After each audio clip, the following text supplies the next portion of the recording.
আসসালামু আলাইকুম। আশার মিনি কিচেনে সকল বন্ধুদের স্বাগত জানিয়ে শুরু করছি। আজকে আমি নিয়ে এসেছি শীতের নতুন ছোট আলুর দম রেসিপি। আর এই শীতের নতুন আলুর দমের স্বাদ হয় কিন্তু একদম অন্যরকম। সারা বছর আমরা যতই না আলুর দম বানিয়ে খাই না, কিন্তু শীতের এই নতুন ছোট ছোট আলুর স্বাদ কিন্তু দারুণ টেস্টি হয়। শীতের দিনে এই নতুন ছোট আলুর দম বানিয়ে রুটি, লুচি, পোলাও, ভাত, সাদা ভাত এবং ফ্রাইড রাইসের সঙ্গেও কিন্তু দুর্দান্ত লাগে। তো চলুন আজকের আলুর দমের রেসিপিটি দেখে নেওয়া যাক। আর যারা নতুন বন্ধু আমার ভিডিওটি দেখছেন, ভালো লাগলে অবশ্যই একটা লাইক দিয়ে আমার চ্যানেলটি সাবস্ক্রাইব করে আমার পাশে থাকবেন।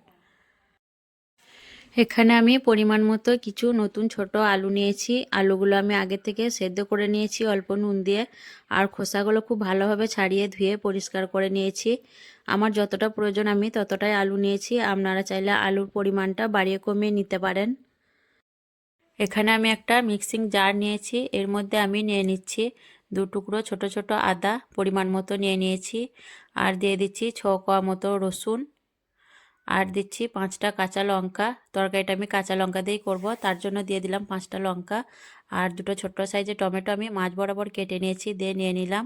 যারা ঝালটা খেতে বেশি পছন্দ করেন তারা ঝালের পরিমাণটা বাড়িয়ে দিবেন। দিয়ে আমি একটা পেস্ট বানিয়ে নেব। তারপর আমি গ্যাস অন করে একটা কড়াই বসিয়ে দিয়েছি রান্নার জন্য। দিয়ে আমি দিয়ে দিচ্ছি পরিমাণ মতো সর্ষের তেল। তেলটা বেশ ভালো করে গরম হয়ে আসার পর এখানে আমি দিয়ে দিচ্ছি 2টো এলাচ আর 1 টুকরো দারচিনি, আর দিয়ে দিচ্ছি ছোট চামচে 1 চামচ গোটা কাঁচা জিরে ফোড়নের জন্য দিয়ে দিলাম। ফোড়ন থেকে একটু গন্ধ বেরিয়ে আসার পর দিয়ে দিলাম খুব অল্প পরিমাণে হলুদের গুঁড়ো আর অল্প পরিমাণে লঙ্কার গুঁড়ো। আমি একটু নেড়ে চেড়ে ভালো করে মিশিয়ে নেব।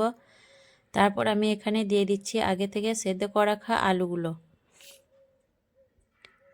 আর দিয়ে দিচ্ছি খুব অল্প পরিমাণে নুন। সেদ্ধ করার সময় অল্প নুন দিয়েছিলাম, তার জন্য অল্প করেই দিলাম। দিয়ে আমি আলুগুলো খুব ভালোভাবে নেড়েচেড়ে লাল লাল করে ভেজে নেব 2-3 মিনিটের মতো। আলুগুলো বেশ একটু ভালো করে লাল লাল করে ভাজা ভাজা করে নিলে আলুর দমটা খেতে খুবই টেস্টি হয়। তার জন্য আমি বেশ দেখুন 2-3 মিনিটের মতো আলুগুলো নেড়েচেড়ে ভেজে নেব। আলুগুলো দেখুন বেশ সুন্দর লাল লাল করে আমি ভেজে নিয়েছি। প্রায় 3 মিনিটের মতো আমি আলুগুলো হাই টু মিডিয়াম ফ্লেমে ভেজে নিয়েছি, আর আলুগুলো বেশ ভালো করে ভাজা হয়ে গেছে আমার। এখন আমি এর মধ্যে দিয়ে দিচ্ছি একটা মাঝারি সাইজের পেঁয়াজ বাটা। পেঁয়াজটা আমি আধ বাটা করে নিয়েছি, খুব মিহি করে বাটিনি।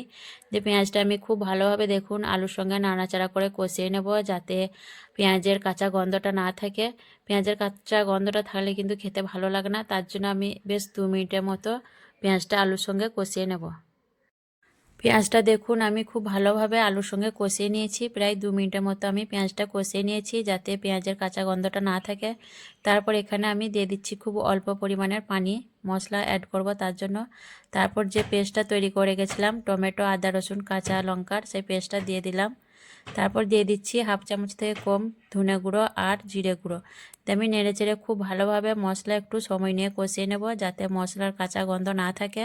আর মশলাটা যত ভালোভাবে কষাবেন আলুর দমের স্বাদটা ততই কিন্তু টেস্টি হবে। আমি প্রায় 3 থেকে 4 মিনিটের মতো মশলাটা খুব ভালোভাবে কষিয়ে নেব, যতক্ষণ না অবধি মশলা ভালোভাবে কষানো হচ্ছে এবং তেল ছেড়ে বেরিয়ে আসছে।